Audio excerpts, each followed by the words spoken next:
Hi, I'm Brian. Welcome to my channel. And if you're like me, then you're an avid cyclist and you're always looking for the next gadget. And if you like to record your rides, then you're always looking for the next video gadget. And I think I may have found one right here. This is the GPS Preview Remote with a built-in mic. It's by Insta360, and even though the name is quite a mouthful, it really tells you the three things that it does. It captures GPS data that is recorded while you're riding, maybe on a bike, in a car, on a motorcycle, whatever. It has a remote control, so you can control what the camera sees. You can turn it on and off. You can change frame rate and resolution remotely. And it also has a built-in mic. So when I'm on my bike, getting good audio is always really pretty tricky. So in this video, what I'm going to do is I'm going to unbox this stuff. I'm going to show you how the remote works. I'm going to do some audio tests out on my bike to kind of see what the best way is to use this thing in different environments and whatnot. And then I'm going to do a little demo on how to add GPS data to your video once you've recorded it. Now we'll use the Studio app, and we'll also try the mobile app, which you'll usually find on your iPad or your phone. Okay, so this is kind of a long one. So sit back and grab some snacks and let's just see how this thing works.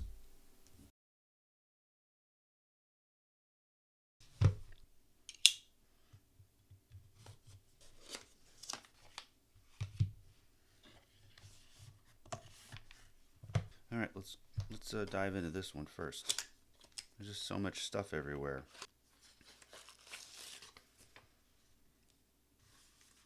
Instructions. Okay.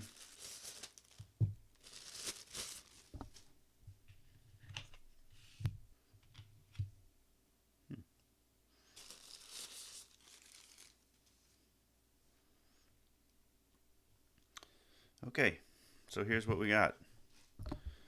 We've got the remote right here. You've got a wind cover for the microphone, which just clips on right in here. See if I can figure this out. It twists on. Okay, cool. Now there are various ways you can attach it to yourself. There's this clip, and there's a groove around the edge here. I think I'm going to clip into the top first. Press this button. All right, now it's in place. So you press this button to lower this part of the clip first. And this clips in like this. And you have to make sure that this button's back up to make sure it's locked in place. Okay, so this is for if you want to clip it to a shirt or something. All right, here is a wristwatch style. Again, it's got this little button. You press it. Or is it? Oh, you pull it. This one you pull. All right, so this goes in like this. Pull it until you hear it clip into place. Then you can wear it on your wrist. It looks like it's about the same size as an Apple Watch Ultra. All right, let's take this off. And finally, if you want to attach this to your bike or a handlebar of some sort, same style as the clip, press this arrow button down. It makes this move, so you can slide this in place. And again, you have to make sure this pops back up for it to be in place. And then you can use these to attach to your handlebar. So you just kind of move this into here, and then this wraps around your handlebar like this.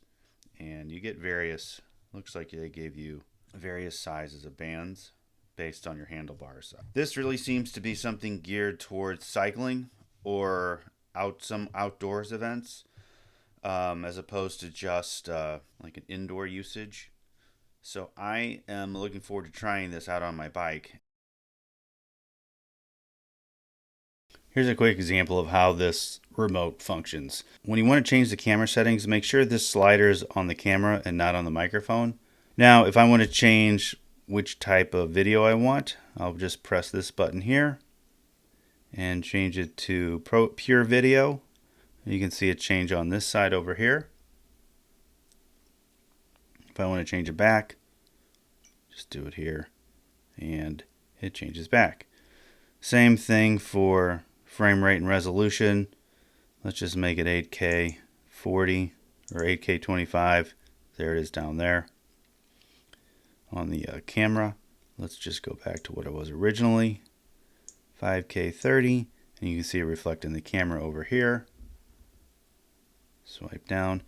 If I swipe to the left, it'll put me in auto or manual mode, so I can make some changes. Maybe you can see the numbers up here change when I go into manual mode. There are a few settings displayed here. Now I'll go back to auto, and they disappear. All right, I'll swipe back. Now if I want to control the camera, I just move my thumb over the screen here, and you can see that the camera's changing here on the, or the camera angle's changing here on the left. And if I want to record, I just press the record button. You can see that it starts recording on the camera. And if I want to stop, I press the button again, and that's it. Pretty straightforward.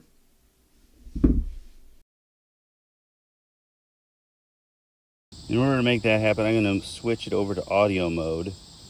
I just press that. Now it's recording audio, and you can see there's like a little meter that's kind of moving around with my voice. Now I'm going to keep the thing mounted on my stem here. So you can kind of see how it's mounted, just like this. And see how the audio sounds, because it's only going to be about a foot away from my mouth, as opposed to attaching it to my shirt, which I really don't like to do. But we'll start recording and then see what it sounds like. All right, here we go. Now we have the remote mic working. It's got the wind guard on it, but the wind guard's really taking the full force of the wind that I'm dealing with. Well, it's more of a just breeze that I'm riding through. It's not like gale force or anything. So a mistake I keep making when I'm using this is when I'm looking at the remote screen and I'm in microphone mode and I see the meter moving, I think I'm recording myself. So I'll talk thinking I'm being recorded, but I'm not. You have to start the recording on the camera for the audio to start to work. So that's kind of a gotcha, I guess, a bug to think about. Not a bug, but using the camera in conjunction with the microphone. You want to make sure the camera's recording before you start talking. I'm in shooting mode, so I should not be picking up my microphone. I should be just getting the audio off the camera. Out here, it's still kind of loud. I'm not sure how good the audio will be.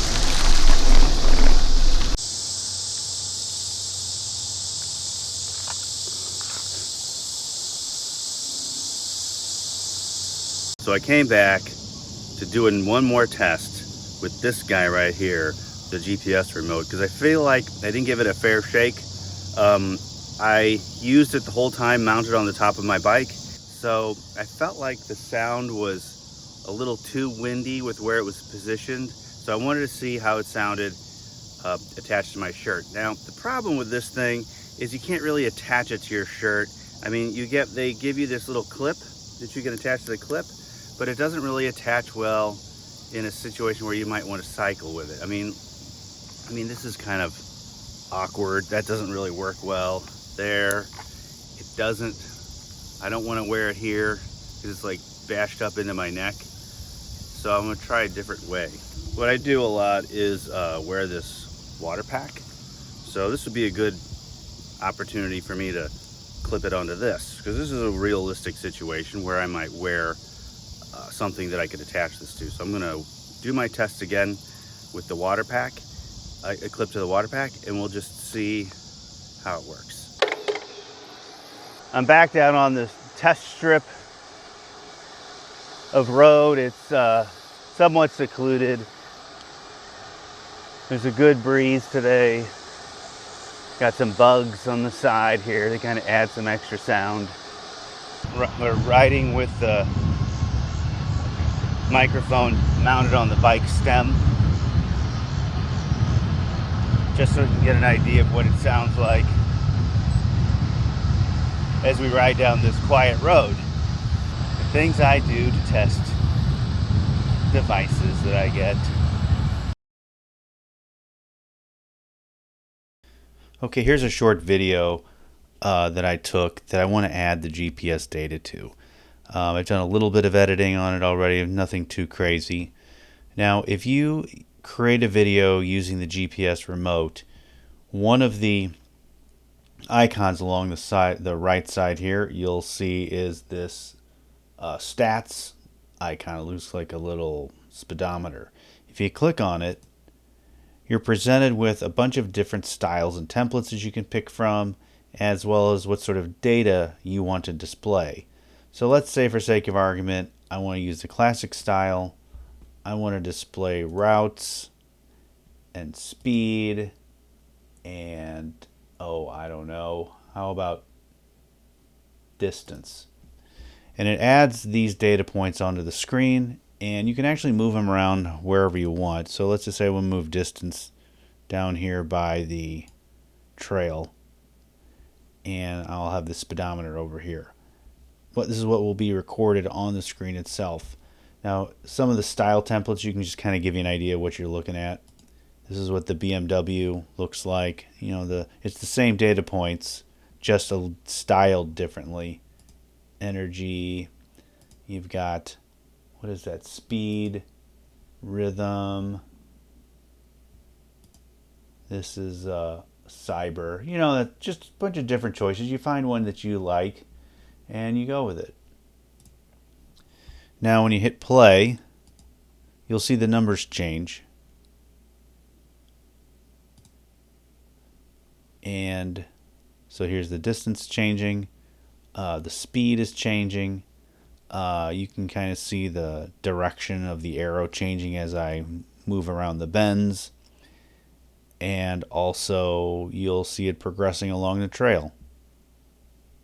This is a really cool feature that comes along, and I like it. It was one of the reasons why I think this new device is pretty cool.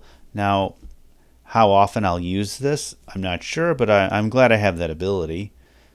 So this is the Studio desktop app. So let's do the same thing, but on the iPad. It's a little different to get to these data pieces, but you can still do it. If you want to do editing on an iPad or a phone, basically using the Insta360 mobile app, I'm going to assume that you can at least get this far. You know, you've connected your camera, you can see all the pictures and videos you've taken. So this is where I am in the process. So I'm going to pick this video right here.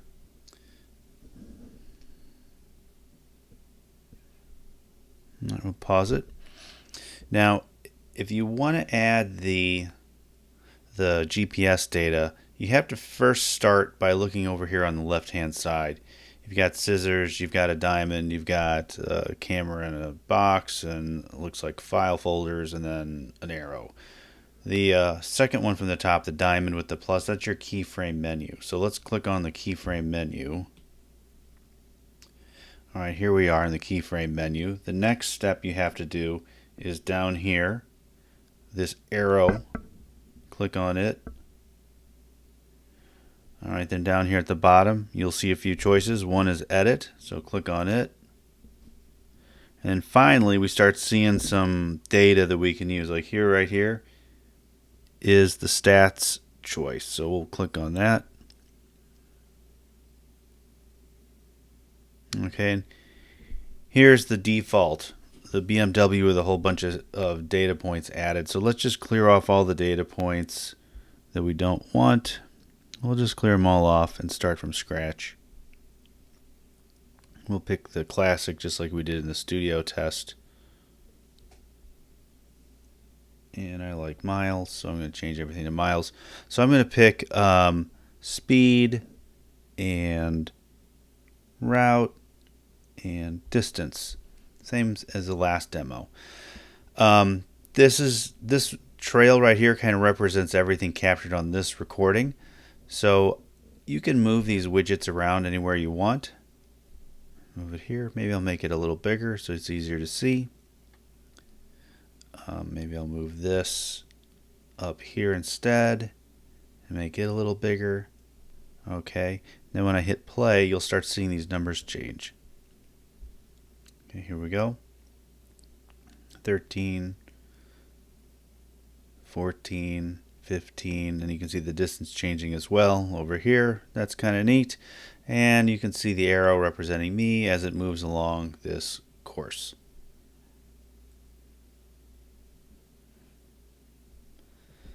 So, like I said in the studio demo, this is really kind of fun to be able to add this sort of detail to your videos. And you can really only achieve it with the GPS device. Now, that's not entirely true because there are workarounds. You can use your phone to capture this information. I think you can also do some interactions with Garmin devices and make this make this data available, but this is just more seamless, really. I think this is pretty cool, and again, how often I'll use it, I'm not sure, but the fact that I can do it makes my videos a lot more interesting. Okay, so what's my final verdict on this thing? For me, I think it's pretty nice. It gives me 3 things that I'm always interested in when it comes to my cycling. I think I could see the GPS data thing kind of being a little faddish. You know, it's cool at first, but then it becomes a thing that I use sporadically. It's pretty easy to add the data on the desktop app. It's also easy to add it on the phone app or the iPad, but it's a little clunky to find on those 2 devices.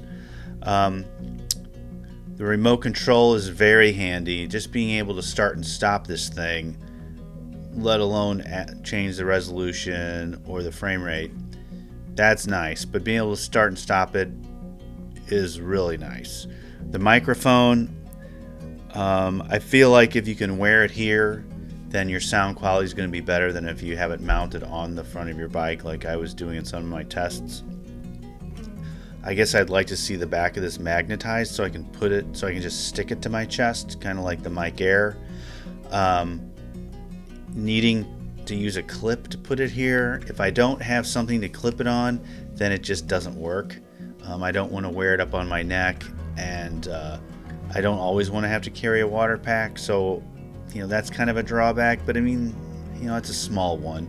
I can see in future versions of this them making the back magnetized because they sell a medallion. A medallion comes with like their Go 3S and maybe the Go 3, those kind of cameras where you can just magnetize a camera to it. I can see that they would put a magnet on this, but overall I would say this is a pretty cool device. I'm glad I have it. I think you will enjoy it as well if this is something you're into. I think if there's anything that would hold me back from buying this, is it is kind of expensive, and the fact that one of the 3 things is something I might not use forever might dissuade me from buying it and leaning towards the Mic Air, because I did do some tests with the Mic Air, and I feel like those results when I wore it here on the bike were just as good as this. So I guess in a nutshell, I'd say if those 3 things are things you're interested in, then this is probably worth it. So on that note, thanks for watching, and I'll see you in the next video.